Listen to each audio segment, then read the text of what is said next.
Hi hello Telangana రాష్ట్ర ప్రజలందరికీ నమస్తే, గుడ్ మార్నింగ్. ఈరోజు మన తెలంగాణ పత్రికలోని మెయిన్ పేరేషన్ వార్తా విశేషాలు ఎట్లా ఉన్నాయో ఒకసారి మనం చూద్దాం. బాబోయ్ బాసరణ పరీక్షలు సమీక్షిస్తున్న వేళ దర్శనానికై వెళ్తే జేబులు గుళ్ళు. భక్తుల నుండి అక్రమంగా డబ్బులు వసూలు చేస్తున్న ఆలయ సిబ్బంది. రద్దీ ఉంటే చాలు ఆలయంలో పనిచేసే వారికి ఆ రోజంతా పండగే. బాసర శ్రీ జ్ఞాన సరస్వతి ఆలయంలో నిలువు దోపిడీ. చదువుల్లో సడేమియా. పరీక్షలు సమీపిస్తున్న నేపథ్యంలో భారీగా పెరిగిన భక్తుల తాకిడి. రద్దీని దృష్టిలో ఉంచుకొని ఇష్టరీతిన అక్రమాలకి పాల్పడుతున్న తీరు. 300 నుండి 1500 ఇస్తేనే స్పెషల్ దర్శనం. సెల్ ఫోన్ భద్రపరచు దుకాణంలో పెడితే 20 రూపాయలు. మన వస్తువులు మళ్ళీ తిరిగి తీసుకుంటే మరో 20 రూపాయలు ఇవ్వాల్సిందే. యూనిఫామ్ ఉన్నా లేకపోయినా అక్కడ వాళ్ళు ఎంత చెప్తే అంత ఇవ్వాల్సిందే.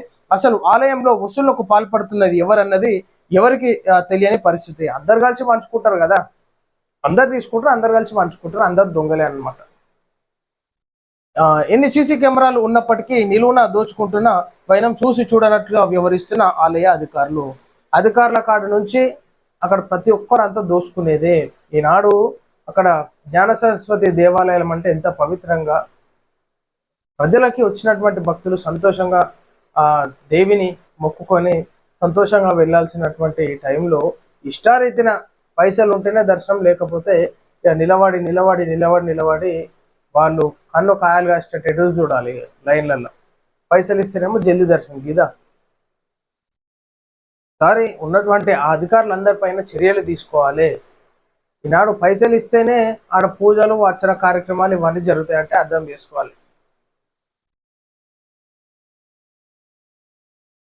కృష్ణా జలాల్లో తెలంగాణకు అన్యాయం జరుగుతుంది. కేంద్ర మంత్రితో భేటీ అనంతరం రేవంత్ రెడ్డి కేంద్ర మంత్రులతో పలు అంశాలను చర్చించమన్న ముఖ్యమంత్రి. ఏపీ ఎక్కువ నీటిని తీసుకోకుండా అడ్డుకోవాలని కోరినట్లు చెప్పిన రేవంత్ రెడ్డి. బనకచర్లపై ఏపీ ప్రభుత్వం డిపిఆర్ ఇవ్వలేదన్న ఉత్తమ్ కుమార్ రెడ్డి. కృష్ణా జిల్లాలో తెలంగాణకు అన్యాయం జరుగుతోందని ముఖ్యమంత్రి రేవంత్ రెడ్డి అన్నారు. కేంద్ర జలశక్తి శాఖ మంత్రి సిఆర్ పాటిల్ తో తెలంగాణ ముఖ్యమంత్రి భేటీ అయ్యారు. ఈ భేటీలో మంత్రి ఉత్తమ్ కుమార్ రెడ్డి, నల్గొండ ఎంపీ రఘునందన్ రెడ్డి కూడా పాల్గొన్నారు. అనంతరం రేవంత్ రెడ్డి మీడియాతో మాట్లాడుతూ కేంద్ర మంత్రులతో పలు అంశాలపై చర్చించనున్నట్లు చెప్పారు. కృష్ణా బేసిన్ నుండి ఏపీ ఎక్కువ నీటిని తీసుకుంటుందని ఆరోపించారు.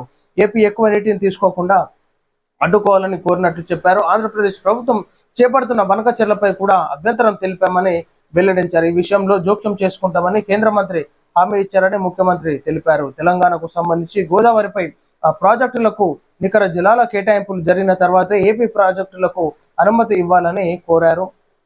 ఏదైతే మరి కేంద్ర మంత్రులను కలిసి రేవంత్ రెడ్డి గారు వేడుకోవడం జరిగింది. సో తెలంగాణ రాష్ట్రంలో కూడా ఇంకా రైతాంగానికి నీళ్ళు అందించాల్సినటువంటి పరిస్థితులు ఉన్నాయి. సో కాబట్టి ఏపీ ప్రభుత్వం ఏవైతే ఇష్టారీతిన వ్యవహరిస్తుందో దాన్ని అడ్డుకోవాలి. సో నీళ్లు జలాలను వాటాల పరంగా ఏదైతే ఒప్పందాలు ఉన్నాయో అదే రీతిలో పంచుకోవాల్సిందిగా కోరుతున్నాం అన్నట్టుగా రేవంత్ రెడ్డి గారు చెప్పారు. సో అట్లనే ఉంటుంది. ఎందుకంటే ఇప్పుడు ఏపీ ప్రభుత్వం ఇష్టారీతిన జలాలు దోచుకొని పోతే తెలంగాణ రాష్ట్రానికి ఇబ్బందికరంగా మారేటటువంటి సమయం ఉంది. కాబట్టి దానిపైన అధికారులు సరైన నిర్ణయాలు తీసుకోవాల్సిందిగా కోరుతూ ఉన్నాను. గిర్ అడవుల్లో మోడీ లయన్ సఫారీ. ప్రధాని నరేంద్ర మోడీ గుజరాత్ లోని గిర్ అడవుల్లో లయన్ సఫారీ చేశారు. ఈ సందర్భంగా ఆయనతో మాట్లాడుతూ పలువురు మంత్రులు అటవీ శాఖ అధికారులు ఉన్నారు. ప్రపంచ వన్యప్రాణ దినోత్సవాల సందర్భంగా ఆయన సఫారీ చేశారు. దీనికి సంబంధించిన ఫోటోలను ఆయన సోషల్ మీడియా వేదికగా పంచుకున్నారు. ఎక్స్ వేదికగా ఆయన స్పందిస్తూ ప్రపంచ వన్య ప్రాణుల దినోత్సవం సందర్భంగా గిర్ అడవుల్లో ఈ ఉదయం సఫారీకి వెళ్లారు. ఆసియా సింహాలకు గిర్ అడవి ప్రాంతం నిలయం అనే విషయం తెలిసిందే. గిర్ పర్యటన నేను గుజరాత్ సీఎం గా ఉన్నప్పుడు చేపట్టిన ఎన్నో పనులకు సంబంధించిన జ్ఞాపకాలను మళ్ళీ గుర్తు చేసింది. అనేక సంవత్సరాలుగా చేపట్టిన సమిష్టి ప్రయత్నాల కారణంగా ఆసియా సింహాల జనాభా క్రమంగా పెరుగుతోంది. ఆసియా సింహాల ఆవాసాలను సంరక్షించడంలో గిర్ జన సమూహాలు, చుట్టుప్రక్కల ప్రాంతాలు, మహిళల పాత్ర కూడా ప్రశంసనీయం. సో ఏదైతే మన వైల్డ్ లైఫ్ సాంచురీని కాపాడుకోవడానికి మరి పబ్లిక్ కూడా సహకరిస్తున్నారు. సో అక్కడ ఉన్నటువంటి అధికారులకు కూడా అడవిని సంరక్షిస్తున్నారు. ఆ వన్య ప్రాణులను సంరక్షించడం చాలా గొప్పదనం.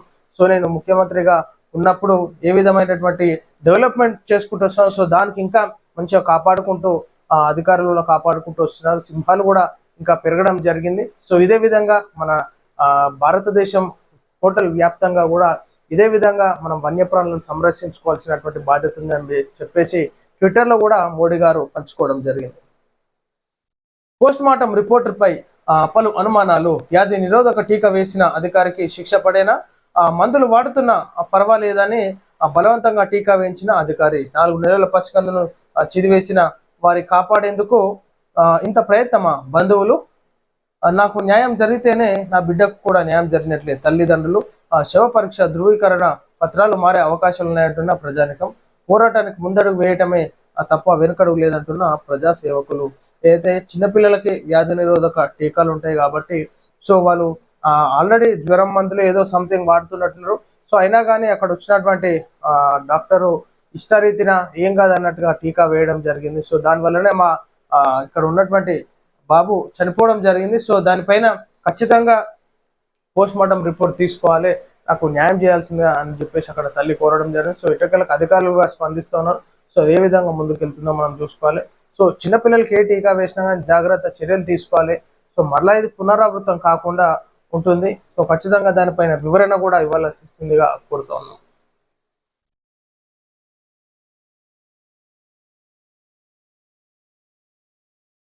వరంగల్, ఖమ్మం, నల్గొండ టీచర్ ఎమ్మెల్సీ ఎన్నికల్లో పిఆర్టీయు రాష్ట్ర అధ్యక్షులు శ్రీపాల్ రెడ్డి రెండో ప్రాధాన్యత ఓట్లతో ఘన విజయం.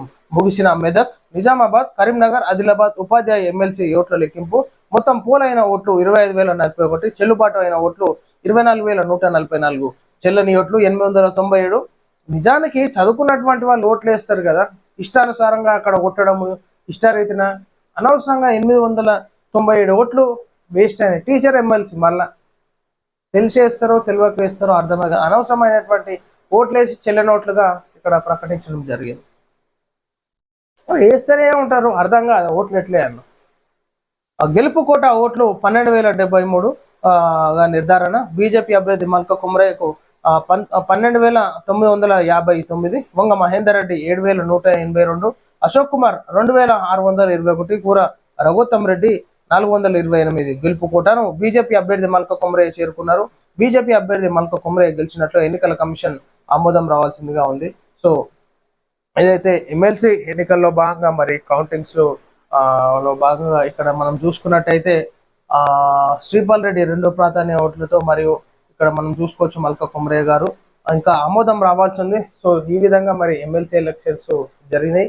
సో ఖచ్చితంగా ప్రజలకు ఉన్నటువంటి ఇబ్బందులను, విద్యార్థులకు ఉన్నటువంటి ఇబ్బందులను దృష్టిలో పెట్టుకొని ఖచ్చితంగా గెలిచిన అభ్యర్థులు పబ్లిక్ లో మరి ఉన్నటువంటి అధికారుల దగ్గర అయితేనేమో ఉన్నటువంటి పొజిషన్లో వాళ్ళు వాయిస్ రేజ్ చేసి సమస్యలకు పరిష్కారం చేసేటటువంటి లీడర్లుగా ఉండాల్సిందిగా కోరుతున్నాను. సో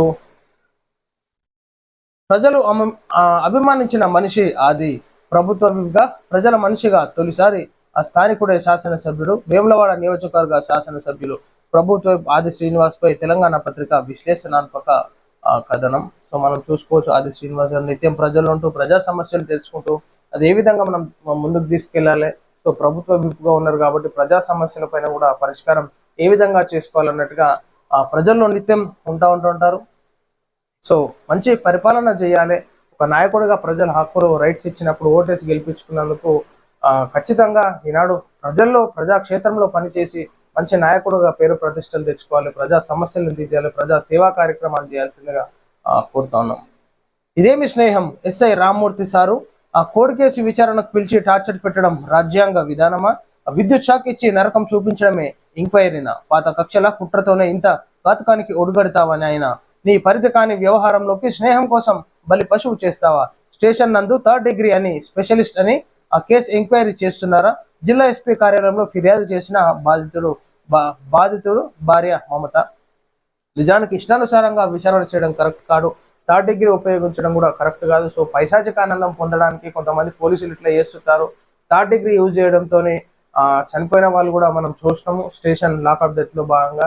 సో ఇష్టానుసారంగా ఈ విధంగా చేయడం కరెక్ట్ కాదు. సో ఖచ్చితంగా అధికారి పైన ఎవరైతే పోలీస్ ఆఫీసర్ ఉన్నాడో తన పైన చర్యలు తీసుకోవాల్సిందిగా హ్యూమన్ రైట్స్ లో కూడా కేసు వేసి ఇష్టానుసారంగా పైశాచికం పొందేటటువంటి పోలీస్ ఆఫీసర్ల పైన చర్యలు తీసుకోవాల్సిందిగా కోరుతాము. తప్పు చేస్తే ప్రజల మీద కేసులు పెట్టి న్యాయస్థానంలో భాగంగా శిక్షలు వేయించవచ్చు. అదేవిధంగా పోలీసులు తప్పులు చేసినా పోలీసుల మీద కేసు పెట్టి వాళ్ళని కోర్టుకు లాగి జైళ్ళకు పంపించు. ప్రజలారా పోలీసు వాళ్ళు తప్పులు చేసినా సరే పోలీసుల మీద మనం కేసులు ఫైల్ చేయాలి. ఇష్టానుసారంగా కోరుతాము టార్టిగ్రీలు చేస్తామంటే కరెక్ట్ కాదు. న్యాయ విచారణ ఏ విధంగా చేయాలి అదే విధంగా చేయాలి. సో ఇది ప్రజలారా మనం చూస్తున్నాం ఈరోజు తెలంగాణ పత్రికలోని మెయిన్ పేజ్ వార్తా విశేషాలు. సో ప్రతి ఒక్కరు ఈ యొక్క వీడియోని మీరందరూ లైక్ చేసి షేర్ చేసి మీ యొక్క సోషల్ మీడియాలలో ప్రమోట్ చేయాల్సిందిగా కోరుతున్నాం. అందరికీ సెలవు. తిరిగి మరలా రేపు కలుసుకుందాం. నమస్తే.